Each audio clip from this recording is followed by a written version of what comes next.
Vamos a dar por inaugurado este segundo ciclo año 2025 del Seminario Internacional Título General Medio Ambiente, Derecho Ambiental e Inteligencia Artificial. El título de la ponencia, Desastres Ambientales e Inteligencia Artificial en Contextos de Conflicto Armado. Esta ponencia va a estar a cargo del maestro Raimundo Espinosa Hernández, desde el hermano país de México, para el directorio del Instituto Peruano de Inteligencia Artificial y Ciudadanía Digital, colaboradores en el Perú y colaboradores en el extranjero. Es un altísimo honor y es un privilegio siempre contar con la participación del maestro Raimundo Espinosa Hernández. Tiene usted el uso de la palabra y puede dar inicio a su presentación, maestro. Muchas gracias, Daniel. Pues muy buenas tardes, noches, días, según nos estén mirando el material. En primer lugar, agradecer la oportunidad por participar una vez más aquí en estos ciclos que organiza el Instituto Peruano de Inteligencia Artificial y Ciudadanía Digital. Muchas gracias, Daniel, por la oportunidad, por la convocatoria. Y bueno, el tema de hoy, pues es muy interesante, ¿eh? Estuvimos pues trabajándolo bastante yo aquí con mi equipo y bueno, espero pues ofrecerles una charla que sea de su interés y también de su utilidad para reflexionar sobre este tema, que son desastres ambientales e inteligencia artificial en contextos de conflicto armado. Entonces, si me permites, Daniel, pues voy a comenzar. Tengo la ponencia, la preparé por escrito y voy a compartirla con ustedes. Puede dar Bien, inicio, maestro. muchas gracias, Daniel. Bueno, la guerra y el desarrollo tecnológico guardan una estrecha relación, múltiples veces evidenciada. De lo que no se suele hablar es de la huella ecológica y las afectaciones ambientales que suponen o generan las tecnologías implicadas en un enfrentamiento bélico. Sí se habla mucho de la guerra, se habla mucho de la tecnología de guerra, pero pues no se habla de la huella ecológica para producir esas tecnologías que son armas, ¿no? Y tampoco se habla, pues, del desastre ambiental que se produce cuando se utilizan esas armas en territorios, ¿no? Pero esto sucede. Las guerras han motivado el desarrollo tecnológico, pero la producción acumulada de tecnologías que no generan valor también son un motivo para la guerra, pues solo así se genera demanda y se abren los mercados. Claro, un conflicto bélico pues motiva a que los países enfrentados pues desarrollen sus tecnologías precisamente para responder al enfrentamiento, ¿no? Pero también es cierto que hay una industria armamentística instalada en el mundo y que produce armas de todo tipo todo el tiempo. Esas armas pues no encuentran un mercado donde realizar su valor y no le representan ganancia a sus productores, a la industria. Entonces, tienen que encontrar el mercado. Solo que el mercado de las armas de guerra, para que tenga sentido y tengan valor, las armas de guerra, pues las armas para la guerra, pues requieren de una guerra. Esa es la dialéctica que guarda pues el desarrollo tecnológico armamentístico con pues conflictos armados, ¿no? Enfrentamientos bélicos. Bueno. Existen múltiples casos documentados en África, en Medio Oriente, en América Latina, que dan cuenta de esta dialéctica de muerte entre conflictos armados e innovaciones tecnológicas. Por ejemplo, durante la Guerra Fría, tanto Estados Unidos como la Unión de Repúblicas Socialistas Soviéticas invirtieron grandes cantidades de recursos para desarrollar computadoras para actividades de análisis e inteligencia, para predecir movimientos de los enemigos y para desarrollar armas de precisión en un gran esfuerzo, todo esto en un gran esfuerzo, por consolidar auténticas fuerzas destructivas de uso bélico, no afirmativas de la vida, sino más bien fuerzas destructivas de la propia humanidad o que ponen en riesgo a la humanidad. ¿Qué otra cosa sino eso? Pues son las bombas atómicas, no las de hace 80 años, las bombas, la capacidad que tienen de destrucción, el armamento a partir de bombas que tenemos hoy, ¿no? Bueno, en los últimos años la inteligencia artificial se ha convertido en un factor estratégico para los sistemas de defensa y ataque, pues optimiza las capacidades militares y reduce los costos derivados de los enfrentamientos entre tropas. Claro, todo esto en los países que son potencia. El avance tecnológico actual permite eliminar objetivos de manera precisa, aún sin tropas en la línea de fuego. Por ejemplo, la investigación sobre redes neuronales apuntala la guía de misiles o bien el desarrollo de sistemas automatizados de guerra electrónica. Es como si jugaran con videojuegos, ¿no? Hay, bueno, pues hay películas y videos de esto, ¿no? Aunado a ello, la inteligencia artificial ha demostrado su potencial en la implementación de sistemas de vigilancia masiva, tanto en los sectores público y privado como en campañas militares. Por ejemplo, el proyecto Recognition de Amazon, un software de reconocimiento facial que ha llamado la atención de agencias gubernamentales estadounidenses para rastrear personas en espacios públicos. Los sistemas Blue Wolf y Red Wolf israelíes, que son utilizados para identificar y rastrear palestinos en Cisjordania. Los sistemas capturan fotografías de civiles sin su consentimiento y las compara con una base de datos clasificada del ejército con motivos varios. El proyecto Safe Cities chino, que emplea millones de cámaras con reconocimiento facial, sensores de movimiento y análisis de Big Data para rastrear a ciudadanos en tiempo real. Este sistema se ha utilizado extensamente en Xinjiang, empleando sistemas de detección de emociones, análisis de voz y seguimiento de patrones de conducta para identificar comportamientos sospechosos y justificar detenciones. El sistema de vigilancia aérea Gorgon State, desarrollado por la Fuerza Aérea Norteamericana, que permite seguir los movimientos en tiempo real de miles de personas, así como almacenar sus patrones de comportamiento. El sistema fue exitosamente utilizado en Afganistán y en Irak. Ahora bien, para mantener activa la infraestructura donde se almacenan las bases de datos y el equipo tecnológico suficiente para sostener los sistemas de inteligencia artificial, se requiere del uso constante de múltiples recursos energéticos, minerales e hídricos.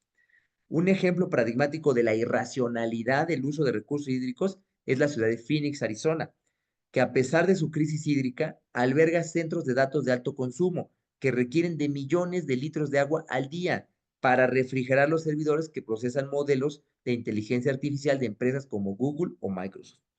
De igual manera, para operar la inteligencia artificial es necesaria una actividad extractiva de minerales estratégicos y las llamadas tierras raras, litio, cobalto, coltán, tantalio, neodimio y el disprocio, cuyo proceso extractivo genera grandes cantidades de contaminantes tóxicos. ¿Quién paga por esos contaminantes, no? ¿Quién responde frente a las afectaciones que se generan con esos contaminantes tóxicos, no solo en el ambiente y los entornos vitales, sino también en la salud de las personas que por azares del destino trabajan o están cerca de las zonas donde se llevan a cabo estos desarrollos, ¿no? Estas actividades. Bien, en este contexto, las empresas mineras han situado extensas zonas de la República Democrática del Congo, donde la extracción de coltán ha estado ligada a conflictos armados, explotación infantil y devastación ambiental. Otro tanto cabe decir del llamado Triángulo de Litio, en Bolivia, Chile y Argentina, donde las mineras han llevado a cabo sus actividades destruyendo ecosistemas y forzando a las comunidades nativas a migrar. No obstante, la explotación de estos recursos sigue ocupando un papel central en la geopolítica mundial y no es posible ignorar, por ejemplo, que China domina aproximadamente el 63% de la producción global de tierras raras, que Rusia posee tierras raras y metales estratégicos como el níquel, el titanio y el platino, además de ser un actor clave en el suministro de energía para los centros de datos en Europa y en Asia. La crisis con Ucrania, ¿sí?, tiene que ver precisamente con que Rusia decide detener el suministro de gas a Europa, ¿no? En parte de eso es de lo que se trata, ¿sí? Bueno, además, en Medio Oriente, pues es el epicentro de la energía mundial, con países como Arabia Saudita, Irán y los Emiratos Árabes Unidos, controlando vastas reservas de petróleo y gas natural, recursos indispensables para alimentar de electricidad, productos plásticos y componentes electrónicos, la infraestructura de la inteligencia artificial. Así es que, o sea, bueno, la inteligencia artificial nos parece que es algo que sucede en las aplicaciones, ¿no? Y que vemos suceder como por arte de magia. Lo cierto es que hay toda una materialidad detrás que condiciona las posibilidades de la inteligencia artificial que la hacen posible y todo ello genera costos de diverso tipo y externalidades, algunas de ellas, bueno, pues bastante significativas, ¿no? En términos ambientales, pero también, pues en términos de explotación de fuerza humana de trabajo, incluso en condiciones de esclavitud, ¿no? Bueno, lo anterior resulta de particular relevancia, toda vez que el control de territorios por recursos naturales es uno de los móviles más relevantes de los conflictos bélicos contemporáneos. Esto se hizo evidente tras la invasión de Estados Unidos a Irak en 2003, justificada por la supuesta presencia de armas de destrucción masiva para encubrir una intervención motivada por el control del petróleo de la región, una de las mayores reservas del mundo, por cierto. Lo mismo en el reiterado intento de intervencionismo en Venezuela, con el propósito de apropiarse de la riqueza petrolera, reservas estimadas de crudo ultrapesado, pues por 300 años, ¿no? Eh, y de minerales estratégicos de la República Bolivariana. En estos casos, las guerras no buscan exclusivamente el control territorial, sino el dominio absoluto de los recursos esenciales para la economía digital y el desarrollo tecnológico. En este mismo sentido, los conflictos armados contemporáneos se concentran en regiones con alto desarrollo industrial. Los casos de Ucrania, Medio Oriente y el mar de China Meridional son ejemplos de cómo la guerra sigue patrones dictados por la necesidad de controlar puntos claves de infraestructura industrial.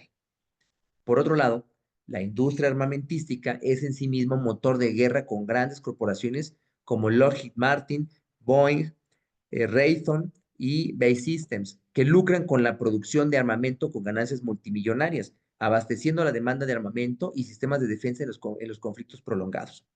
El afán de las grandes potencias por asegurar su posición en el mapa geopolítico ha llevado a la destrucción total de civilizaciones que subsisten en la cotidianidad de la guerra perpetua sin importar el costo humano o cultural.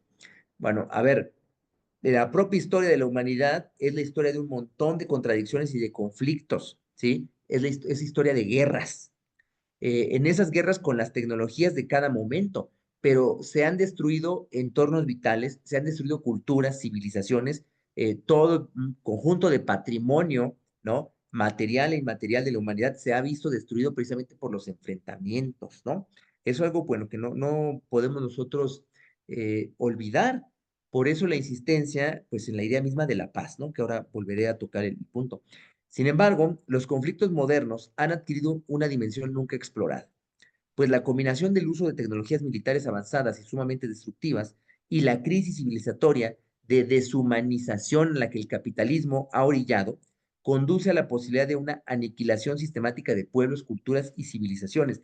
Ya no son enfrentamientos que suceden en lugares pues muy acotados del mundo, sino que precisamente la constitución del mundo, ¿no? Como mercado mundial capitalista, ¿sí? La constitución de este mercado mundial capitalista en el planeta, la misma visión del territorio como un territorio global, pues hace precisamente que los alcances de la industria bélica pues sean mayores, ¿no? Y que las afectaciones también se potencialicen. Bueno, un ejemplo emblemático es la ya mencionada invasión de Irak en 2003, donde además se produjo la destrucción y saqueo masivo del patrimonio histórico de museos, bibliotecas y sitios arqueológicos. Lo mismo ocurrió ya en Siria, donde la guerra civil y la intervención de múltiples potencias dejaron en ruinas ciudades milenarias como Alepo y Palmira, cuyo patrimonio arquitectónico fue bombardeado y destruido. Irreparable. Son daños irreparables. Hoy, la ocupación israelí no solo ha repercutido en el incremento de violencia, desplazamiento y represión, productos de los esfuerzos genocidas del Estado ilegítimo de Israel en contra del Estado de Palestina, sino que también implica un proceso de destrucción sistemático de la cultura de las poblaciones autóctonas del pueblo semita, al concentrar ataques en sitios históricos, religiosos y culturales, promoviendo la demolición o la apropiación de estructuras de alto valor simbólico para reemplazarlas con construcciones israelíes o asentamientos ilegales. En muchos casos, el sacrificio humano en actividades de resistencia o subversión en estas luchas se convierte en un ciclo de violencia que parece no tener fin, donde las comunidades en resistencia se ven obligadas a dedicar todos sus recursos a la supervivencia como único medio de afirmar su existencia frente a la amenaza de aniquilación.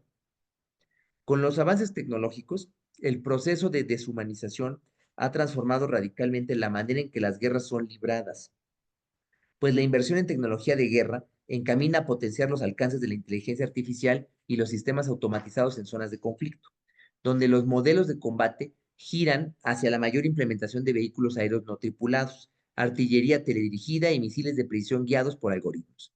Un claro ejemplo de esto es el uso de drones MQ-9 Reaper por parte de Estados Unidos, que han sido empleados en conflictos como Afganistán, Irak y Yemen, eliminando objetivos desde miles de kilómetros de distancia sin intervención humana en el terreno. Esta reducción de la participación de soldados efectivos ha cambiado la naturaleza de la guerra, ya que permite realizar operaciones militares sin necesidad de ocupar físicamente los territorios. Países como Israel han utilizado drones para bombardear Gaza, sin desplegar tropas terrestres. Asimismo, Rusia ha recurrido a vehículos autónomos en el conflicto con Ucrania. Además, los sistemas de defensa han sido cada vez más automatizados, como el Iron Dome israelí, que intercepta misiles sin intervención humana directa. Estos avances han dado a las potencias la capacidad de ejecutar ataques quirúrgicos con menor riesgo político y militar, facilitando la expansión de los conflictos sin generar grandes costos en bajas propias. Asimismo, programas como el de Skyborg de la Fuerza Aérea de Estados Unidos y el dron Okhotnik V de Rusia proponen sistemas de pilotaje de bombardeo, reconocimiento y ataque aéreo sin necesidad de pilotos humanos. La guerra las hacen los humanos, pero ya no son los humanos con estas tecnologías los que se arriesgan o sacrifican, pero sí son ellos con la mediación tecnológica las que arriesgan o sacrifican a otras poblaciones y los entornos vitales donde ellos existen. En este sentido, la distancia emocional entre quienes operan las armas y sus objetivos ha reducido el peso de tomar las decisiones letales, normalizando los asesinatos selectivos, planificados, dirigidos y ejecutados a través de sistemas autónomos en el campo de batalla y minimizando el debate sobre las consecuencias humanas de la guerra. Actualmente, esto ha sido evidente en los recientes conflictos de Medio Oriente, donde Israel ha utilizado sistemas de inteligencia artificial para calcular ataques sobre Gaza, seleccionando objetivos mediante bases de datos y modelos de predicción.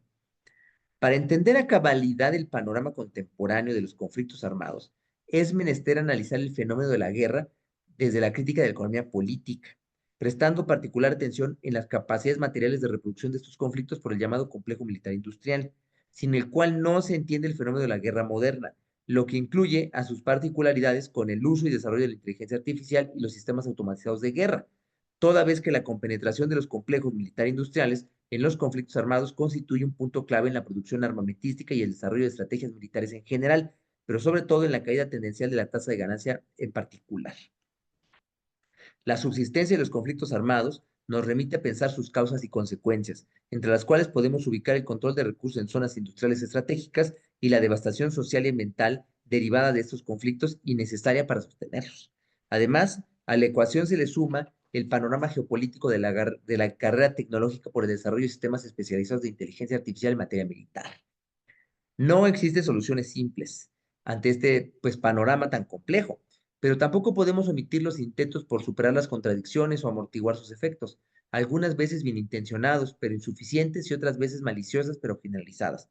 En el caso del derecho, las regulaciones predominantes en materia ambiental y humanitaria no son utilizadas para frenar las políticas de devastación ambiental o para contener los efectos de la guerra, sino que más bien son empleadas como mecanismos de legitimación y acompañamiento de dichos procesos de destrucción.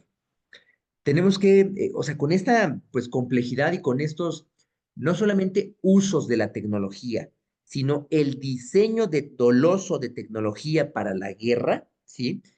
Nosotros tenemos que abrirnos a la posibilidad desde una perspectiva crítica de generar desarrollos tecnológicos, innovaciones tecnológicas, que no sean tecnología capitalista ni fuerzas destructivas de la humanidad, sino más bien fuerzas productivas técnicas que afirman y facilitan la vida de los seres humanos en el planeta. El camino por el que hemos avanzado es un camino donde incluso ya logramos alterar los ciclos vitales de la Tierra. De eso se trata el cambio climático. Es un mundo donde nosotros hemos puesto ya en duda la continuidad de la propia civilización humana, ¿no? Donde la potencia armamentística que tiene las potencias, diferentes países del mundo el día de hoy, ponen en riesgo la continuidad de la especie humana, ¿no? Incluso ponen en riesgo la calidad de vida de quienes existimos en este mundo, por los temas de contaminación, sí, pero también por la gran destrucción que se llevan a cabo de entornos vitales, por todo, pues lo que se conoce como el extractivismo, ¿no? Que es pues una actividad que se requiere precisamente en la industria militar, ¿sí? Eso que aparece aquí como el complejo industrial militar, pues es más bien la industria militar, ¿sí? En donde hay una relación muy cercana entre el desarrollo tecnológico, especialmente con fines bélicos, ¿sí? Y pues las capacidades industriales de los países, ¿sí? Eh, y esto, bueno, también abre brechas en el tablero de la geopolítica mundial, ¿no? Porque no todos los países tienen acceso a estas tecnologías, pero sobre todo porque muy pocos países son los que tienen capacidad de desarrollar este tipo de tecnologías. No obstante, aquellos países que no tienen capacidad para desarrollarla para defenderse de forma defensiva, pues sí padecen pues todas las externalidades que genera el desarrollo de este tipo de tecnologías, sea, ¿sí? Porque la contaminación que se genera, la extracción de recursos, toda la huella ecológica, hídrica, etcétera, que se genera por esta industria bélica, pues es cobrada, ¿sí? Como externalidades a los países pobres o a los países que no la pueden producir para sí mismos, ¿no? Por un lado, pero además, porque en su empleo, pues precisamente lo que se destruye, pues son entornos vitales. No solo son ecosistemas, son entornos vitales, porque ahí vive gente con cultura y ahí es donde se desarrolla su vida esa gente, ¿no? Entonces, bueno, me parece a mí que sería muy importante pensar en otro tipo eh, eh, vaya, junto con la idea de paz, pues más bien construir una paz, ¿sí? Una gran, pues una gran cruzada por la paz, ¿sí? En donde se incluya también la tecnología de paz. Eso sería muy importante, porque tecnología de paz sería tecnología con justicia social, pero también saben que tecnología a favor del ambiente y de la salud de la humanidad. Me parece que eso es en lo que deberíamos estar pensando. Por supuesto, hay múltiples intereses enfrentados en el desarrollo del capitalismo mundial que impiden que esto suceda de tal manera, ¿no? Los países con una vocación, una tradición pacifista, pues son países que incluso quedan excluidos en la toma de decisiones en muchas ocasiones, ¿no? En los grandes espacios globales de toma de decisión. Los países con vocación pacifista, pues normalmente son países que están en una situación de dependencia o condicionados por las grandes potencias que son sus vecinos. Y el caso, para mí más claro, pues es el caso de México, ¿no? México no genera tecnología bélica, pero en México circulan muchas armas. Esas armas que circulan, pues son las que nos venden en Estados Unidos. No, por supuesto que de eso se trata. ¿De qué se alimentan los cárteles mexicanos? ¿Con qué es que llevan adelante sus actividades? ¿Con cómo es que controlan los territorios? Pues con armas que nos venden los norteamericanos. Eso hay que decirlo, porque eso así es, ¿no? Sobre todo ahora en la coyuntura tan complicada que tenemos nosotros aquí en el país, ¿no? También me parece que sería indispensable pensar en otro derecho, eh, específicamente en otro derecho ambiental. El derecho ambiental que nosotros conocemos, ya he hablado de esto en otras ocasiones, pues un derecho que se desarrolla a la par que el desarrollo, que la implementación de la globalización neoliberal. Es un derecho más bien para la desregulación, con un montón de contradicciones, que no sirve para proteger el ambiente, ¿no? En fin, es muy importante que pensemos en la posibilidad de otro derecho, particularmente de otro derecho ambiental, centrado no en facilitar o como una dimensión de los negocios internacionales, que a veces pasa eso, o internos, sino más bien pensado precisamente como un derecho ambiental garantista. Creo que de eso tendríamos que estar hablando, ¿no? Por un lado, la construcción de paz, por otro lado, un derecho ambiental garantista, y por supuesto, pues un desarrollo tecnológico basado en la afirmación gozosa de la vida humana y no en las posibilidades de su destrucción, ¿no? Eh, pues estos planteamientos me parece a mí que son, pues es necesario que los mantengamos y los pongamos sobre la mesa y los señalemos, pues cada vez que se discutan este tipo de asuntos, ¿no? Donde ya de por sí es complicado que se visibilicen las externalidades ambientales, sanitarias, etcétera, que generan los conflictos bélicos, particularmente, bueno, ahora, pues con sumado la complejidad de la inteligencia artificial. Si la inteligencia artificial tiene sentido para la humanidad, pues debe ser precisamente porque coadyuva a su afirmación, debe ser precisamente porque confirma la vida humana de manera positiva. no porque sirve entonces, queda subordinada entonces a la industria armamentística, ¿no? Eso es lo que me parece pues un gran riesgo, ¿no? Bueno, pues yo con esto concluyo la intervención y por supuesto quedo a su disposición y estoy atento a los comentarios, observaciones que tengan. Querido Daniel, muchísimas gracias. Muchas gracias, maestro Raimundo Espinosa Hernández. Vamos a dar por clausurado este segundo ciclo año 2025, Seminario Internacional Medio Ambiente, Derecho Ambiental e Inteligencia Artificial, el título de la ponencia, Desastres Ambientales e Inteligencia Artificial en Contextos de Conflicto Armado. Esta presentación estuvo a cargo del maestro Raimundo Espinosa Hernández para el directorio del Instituto Peruano de Inteligencia Artificial y Ciudadanía Digital, colaboradores en el Perú y colaboradores en el extranjero. Siempre es un privilegio y un altísimo honor contar con su participación, maestro. De aquí, desde Lima, Perú, un abrazo muy fuerte y muchas gracias a este trabajo maravilloso. Muchas gracias, Daniel. El gusto siempre es mío y bueno, todo mi reconocimiento y gratitud para ti y para el instituto. Hasta luego. Muy buenas noches. Gracias.